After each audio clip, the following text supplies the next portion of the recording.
야, 이게 지금 확실히 몇 개월 전하고는 상황이 많이 다르게 흘러가고 있는 것 같습니다. 트럼프가 더 이상 막 나가기도 애매한 상황인 건 맞는 것 같죠. 미국 내에서 온갖 문제가 터지기 시작하면서 군을 동원한다부터 시작해서 판사는 이걸 즉각 나서서 막고 있고, 이러다 내전이 일어나는 것 아니냐는 말까지 나옵니다. 이건 우리 입장에서도 관심을 가질 수밖에 없습니다. 트럼프 입장에선 정책 관련 협상이 한미 정상회담 이후로 사실상 멈춘 상태가 됐고, 만약 이 협상을 그대로 했다간 500조 원을 그냥 내야 하는 상황이 될 수도 있고, 이 와중에 조지아 사태부터 미국 내 상황도 극단으로 치닫고 있고, 현대차는 또 미국 투자 규모를 조정하면서 이것도 시끄럽거든요. 한 가지 확실한 건 트럼프도 지지율을 먹고 사는 정치인이기 때문에 상황이 예전과는 다르단 건데, 오늘은 그래서 최근 미국 내 상황이 도대체 왜 이렇게까지 흘러가고 있는 거고, 이게 우리 기업들한테는 어떤 영향을 끼칠지, 이런 얘기들을 해보려 합니다.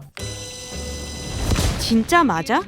리스트료도 싸고 출고도 빠르고 초기 비용도 없다고? 지 가격이 맞아? 조건은 좋은데 막상 잡으라고 하면 잡히지를 않아.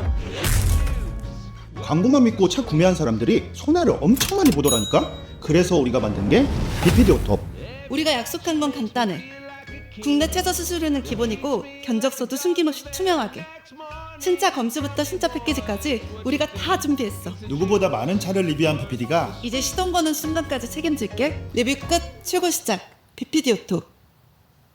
몇 년 전, 아니 몇 개월 전까지만 해도 트럼프는 마냥 아메리칸 퍼스트를 외치며 나아갈 수 있었습니다. 지금은 오히려 미국 내에서 문제가 커지기 시작하면서 진퇴양난에 빠진 상황이라 봐도 무방합니다. 가장 대표적인 게 연방 정부의 군 동원 논란이죠. 물론 이게 우리가 영화에서 본 것처럼 군을 본격적으로 투입한 상황이라고 단정하는 것보단 권한 싸움으로 인해 논란이 더 커지고 있는 상황이라고 보시면 됩니다. 평상시에는 주지사가 주방위 군을 지휘합니다. 그런데 이걸 연방 정부가 지휘권을 가져오려 하면서 논란이 커지고 있는 거죠. 그럼 대체 왜 연방정부가 주방위군 지휘를 하려 하냐? 간단합니다. 일단 연방정부는 치안과 경계 지원에 투입하려고 한다는 입장이고요. 백악관에서는 하필 모든 옵션을 검토 중이라고 얘기해버리면서 긴장이 고조되고 있는 상황인 겁니다. 여기까지만 봐도 트럼프 정부 비판으로 이어지는 이유는 충분합니다. 현지 논리를 좀 더 살펴보면 이렇습니다. 백악관이 도시무법지대를 일부러 부각하고 미국 민주당의 주지도층들이 이런 대치 상황으로 정치적 이득을 노리고 있어서 문제가 더 크게 비춰지는 거다. 대략 이런 논리고요. 여기에 연방과 주 사이의 권한 싸움, 소송전 장기화, 연방 셧다운 이런 게 계속 겹치면서 정치적 불확실성이 커지고 도시 이미지가 실추되고 투자 심리에도 영향을 주면서 정부 비판으로 자연스럽게 연결되는 겁니다. 일단 이런 상황은 연방 법원이 나서서 임시 금지 명령을 내리면서 잠시 일단락됐고요. 미국 입장에선 불리한 상황일 수밖에 없습니다. 원래는 강경한 입장을 고수하면서 외교적으로 이것저것 원하는 대로 다 해야 하는데, 지금은 내부를 수습해야 한다는 큰 과제가 추가되다 보니 우리를 포함한 협상 대상국들한테는 이게 또 다른 기회로 여겨지는 거죠. 내부 분쟁부터 연방정부 셧다운 리스크 같은 게 커지다 보면 백악관 인력도 외교 전선에 모두 투입될 수가 없게 되니 너무 당연한 얘기입니다. 물론 이렇게 생각할 수도 있습니다. 미국이 초강대국인데 내부에서 문제가 생겼다 해서 트럼프가 고집을 꺾겠냐는 건데요. 사실 이건 반반입니다. 왜냐면 중국이 슬슬 몸을 풀기 시작했거든요. 이걸 왜 반반이라고 표현했냐? 이걸 본 트럼프가 중국이 나선다고 그럼 내가 더 나서야겠네, 이렇게 더 막 나갈 수도 있고, 상황이 심각해지면서 오히려 후퇴할 수도 있기 때문에 반반이라고 표현한 겁니다. 그런데 저는 개인적으로 후자에 더 무게가 실립니다. 이유는 간단합니다. 트럼프를 설명하면서 항상 했던 말이 있죠. 트럼프는 비즈니스맨 기질이 있는 정치인이라고요. 즉 강경하게 나가는 듯해도 자신이나 미국에 손해보는 일은 안 하려고 하는 사람입니다. 중국이 지금은 이 지점을 건드리기 시작했기 때문에 문제인 겁니다. 원래 관세 협상의 가장 근본이 뭐였나요? 글로벌 기업들이 미국 내에 공장을 짓고 미국 현지에서 생산을 하라는 게 가장 컸죠. 그러면서 중국산 원료나 부품을 쓴 기업들한테는 불이익을 주려고도 했습니다. 그런데 지금은 미국 스스로도 이 논리를 크게 깨버렸고 중국은 이걸 약점으로 삼기 시작한 겁니다. 자, 우선 현대차 조지아 공장 미국이 빨리 지으라 해서 인력도 투입해줬더니 대규모 구금 사태로 답했죠. 그런데 이 와중에 중국은 어떤 카드를 꺼냈냐? 원료 레버리지입니다.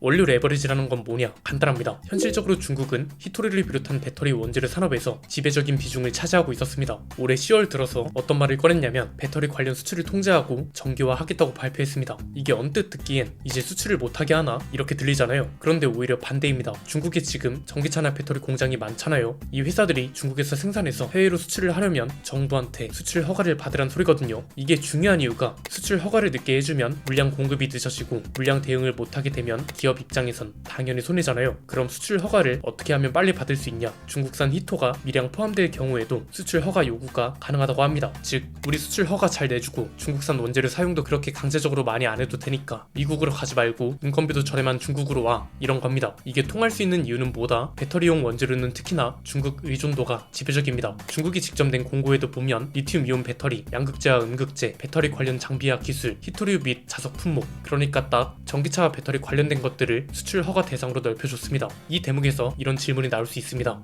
야, 미국도 땅덩어리가 그렇게 넓고 매장되어 있는 자원도 그렇게 많은데 뭐가 문제냐? 이런 거죠. 그런데 이건 뭐 너무 간단한 문제인 게 이미 중국 의존도가 높은 데에는 이유가 있는 겁니다. 기업들이 중요하게 보는 건 매장량보다 정제와 가공 능력을 본다는 게 큰데요. 정제와 가공 지배력은 중국을 따라갈 수가 없는 상황입니다. 미국이 자원을 많이 가지고 있는 건 사실입니다. 리튬만 해도 1900만 톤이나 보유하고 있다고 하거든요. 그런데 정작 배터리 소재로 정제하고 가공하는 산업 규모는 극소수입니다. 루이지애나에 공장이 하나 있는데 연에 11,000톤밖에 생산을 안 한다고 합니다. 여기에 중국은 저비용 대규모 설비, 보조금과 금융 지원 같은 게 겹치다 보니 전기차나 배터리를 만드는 기업 입장에선 중국에 의존할 수밖에 없는 거죠. 사실 우리가 보기엔 굉장히 흥미롭긴 하지만 기업들 입장에선 그래서 머리가 더 아플 겁니다. 전기차와 배터리가 미래 산업이고 이미 지금도 점유율 싸움이다. 누가 더 혁신적이냐를 가지고 싸우고 있습니다. 이 와중에 미국과 중국 중에 선택과 집중을 해야 할 때가 됐다는 거고 미국이나 중국이나 당연히 양보할 생각은 전혀 없어 보입니다. 이럴 땐 그냥 기업 행보를 분석하는 게 가장 편한데 일단 현대차는 미국에 집중하려고 하는 것 같습니다. 왜냐하면 지금 한창 정부 간 협상이 진행되고 있는 와중에 갑자기 투자 규모를 조정했습니다. 심지어 줄인 게 아니라 오히려 늘었다는 게 포인트입니다.